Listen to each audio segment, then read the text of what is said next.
Mensajes positivos. La parte que nos toca en la salvación de Dios. Hoy, las lecturas nos hacen reflexionar sobre la acción salvífica de Dios y la parte que a nosotros nos corresponde.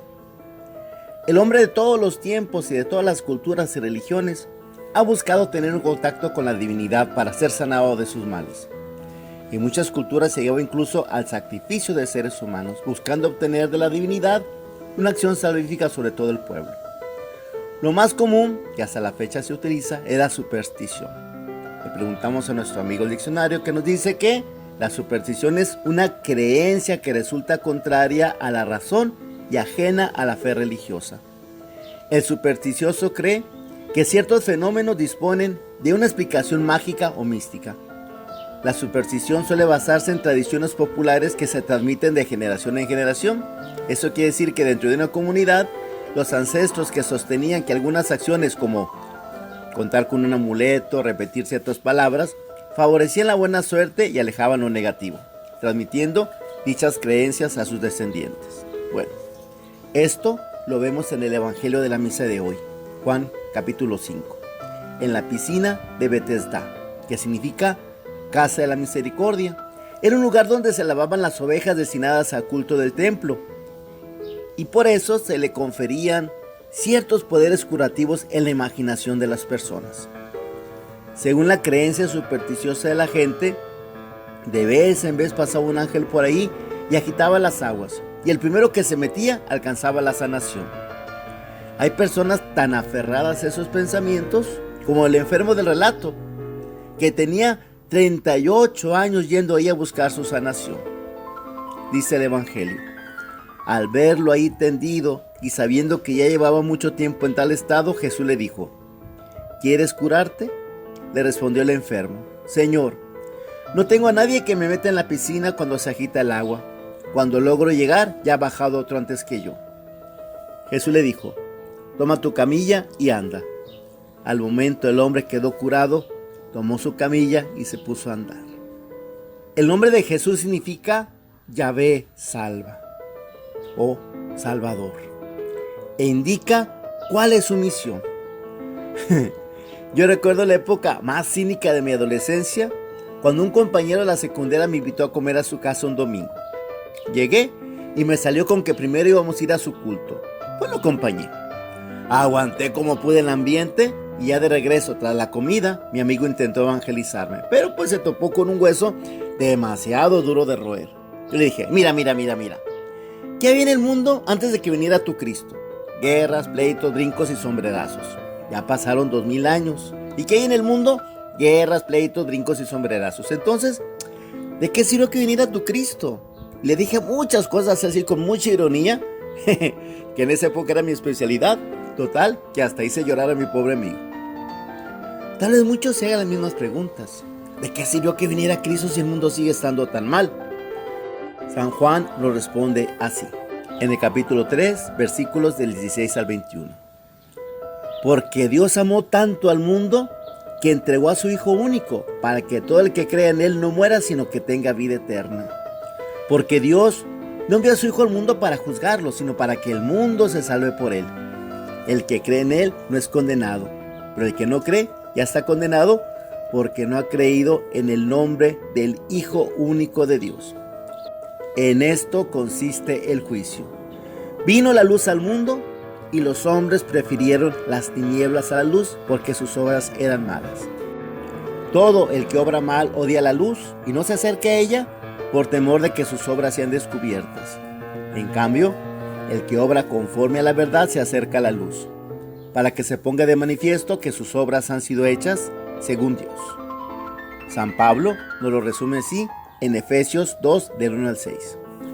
Nosotros estábamos muertos a causa de nuestros delitos y pecados, en los cuales vivimos en otros tiempos, según el proceder de este mundo, según el imperio de Satanás, que actúa en los rebeldes, en medio de las tendencias de la carne y siguiendo los apetitos de la carne y de los malos deseos, destinados como todos ellos también al castigo. Pero Dios, rico en misericordia, por el grande amor con que nos amó, estando muertos a causa de nuestros delitos, nos vivificó juntamente con Cristo. Por gracia hemos sido salvados, y con Él nos resucitó y nos hizo sentar en los cielos con Cristo Jesús. Pero esa obra tan hermosa pasa por la libertad humana, tal como Jesús le dijo al enfermo del relato de hoy: ¿quieres curarte? O como le preguntó al ciego de Jericó: ¿qué quieres que haga por ti? Lucas 18:41. Parece demasiado obvio que Jesús haga esas preguntas, pero no. Él no piensa por nosotros. Nosotros somos los que tenemos que dar la respuesta afirmativa.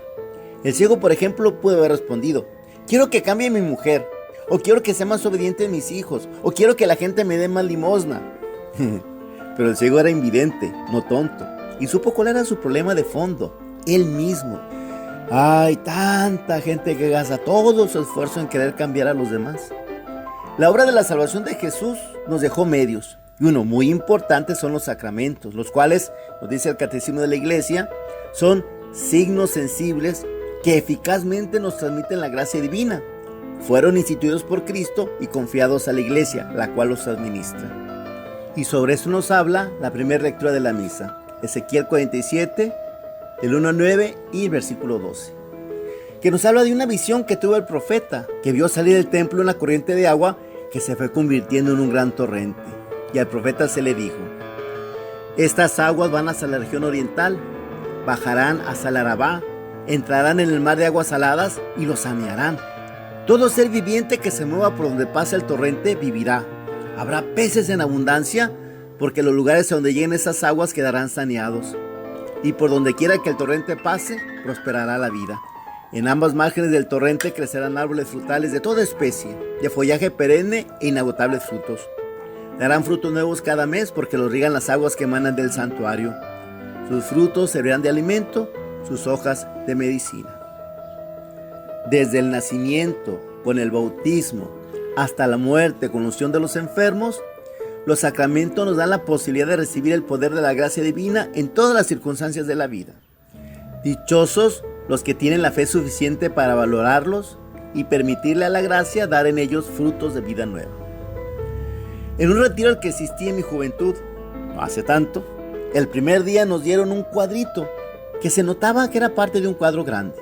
Nos dijeron que lo tuviéramos a mano porque luego nos lo pedirían. Yo lo metí al librito de cantos, ahí lo traía. El último día del retiro, en una de las últimas pláticas que nos dieron, nos pidieron que sacáramos el cuadrito.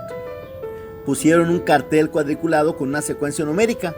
Cada pedacito tenía un número y nosotros lo fuimos pegando para armar un rompecabezas. Pero varios no tenían el papelito a la mano. Algunos ya lo habían tirado, otros lo habían dejado en su habitación. Y el rompecabezas era un bello rostro de Cristo, que quedó incompleto. Y nos explicaron cómo Dios, para su obra salvífica, nos quiere tomar en cuenta a nosotros. Él hace su parte, nunca deja de hacerla. Pero muchas veces nosotros no nos abrimos a recibir su gracia, pues menos a compartirla con los demás, como es parte de su plan. Dios ya hizo lo suyo. Ahora nos toca a nosotros colaborar, comprometernos. De esa manera, en el mundo será palpable la obra de salvación de nuestro buen Dios. Sigamos tomando las medidas de prevención contra el coronavirus, no nos sintamos exentos. Todos estamos bajo la amenaza de contagiarnos y de ser un foco de contagio para nuestros seres queridos. Primera medida: evitar el contacto con los demás en la medida de lo posible. Como dice el libro del Eclesiastés, hay un tiempo para abrazar y otro para alejarse de los abrazos. Eclesiastés 3:5. Ya sabemos los demás. Estornudar y torcer sobre nuestro brazo para no contaminar nuestras manos. Un exceso de higiene en nuestras manos. Evitar tocarnos nariz, ojos, boca. Limpiar y desinfectar superficies y objetos de uso común en las casas. Tomar cosas calientes, fortalecer nuestras defensas. En caso de tener fiebre, tos y dificultad para respirar, solicitar atención médica a tiempo. Hagamos la parte que nos toca. Mensajes positivos.